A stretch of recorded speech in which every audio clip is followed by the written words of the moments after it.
She stood by the window that morning, coffee in one hand, phone in the other, her eyes fixed on some invisible horizon beyond our quiet street. "You're holding me back, Tom," she said flatly. No anger, no tears.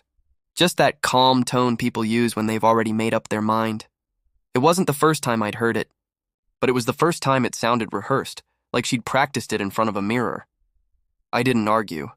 I just stirred my coffee, watching the cream swirl into a pale cloud. "Holding you back from what?" I asked. She gave a small, almost pitying laugh. "From who I could be." "You don't get it." "You're comfortable." "I'm not." That was Emily. Always chasing something, freedom, excitement, validation. It used to be endearing. Now, it just felt like a storm I'd been standing in too long. She'd been talking about launching a small wellness coaching brand for months. "It's my dream, Tom. I can't keep living paycheck to paycheck while you sit behind a desk," she'd said one night, swirling a glass of wine like it proved something. I told her I'd support her, within reason.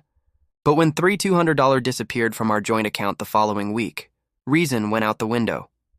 She said it was for branding and ads, said she'd make it back once her launch went viral. I didn't say no. I just said, "All right, let's see what your dream does." That was the moment I stopped being her partner and became her investor, unwillingly. If you've ever been accused of holding someone back while they dig their own hole, you'll understand the quiet exhaustion that follows. It's like watching a fire burn through money and love at the same time. She spent her days taking photos of smoothies and candles, talking about energy alignment and manifesting clients. At night, she'd scroll through other women's success reels, sighing, comparing, pretending she was one post away from fame. I'd ask, "How's it going?" She'd snap back, "You wouldn't understand.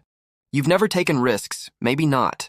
But I did understand math, and the numbers weren't manifesting. Still, I said nothing." Sometimes love means stepping aside and letting someone hit the wall they built themselves. A week later, I came home and found a white envelope on the counter. My name, written in her handwriting. Inside was a printed receipt, $3,200, from a company I'd never heard of. At the bottom, final notice before collection. Her dream had just turned into debt. That night, she wasn't home. Her phone went straight to voicemail. The next morning, she came back, eyes red, lips trembling. "They lied to me, Tom," she whispered. "The coach I hired? It was a scam. I wanted to say I told you so. But instead I asked, who's they exactly?" She hesitated. Too long. Then she said a man's name. That's when her dream started to sound a lot more personal. When she said his name, Ryan, it didn't hit like thunder. It landed quiet, like a dull weight in my chest. She rushed her words, trying to smooth over the cracks. "He's just a marketing consultant. He said he could help me build my platform. He promised." I stopped listening after that word. Promised.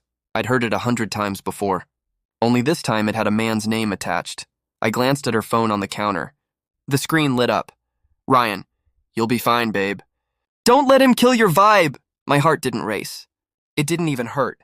It just went still. The long showers, the late nights, the perfume that wasn't hers. The dots connected themselves. She reached for the phone, but I was faster. I opened the last message, a photo of a plane ticket. Miami to Chicago, the same day the money vanished. "Did your business coach happen to meet you at a hotel?" I asked. She froze. That silence was the real answer. "It's not what you think," she said, but we both knew.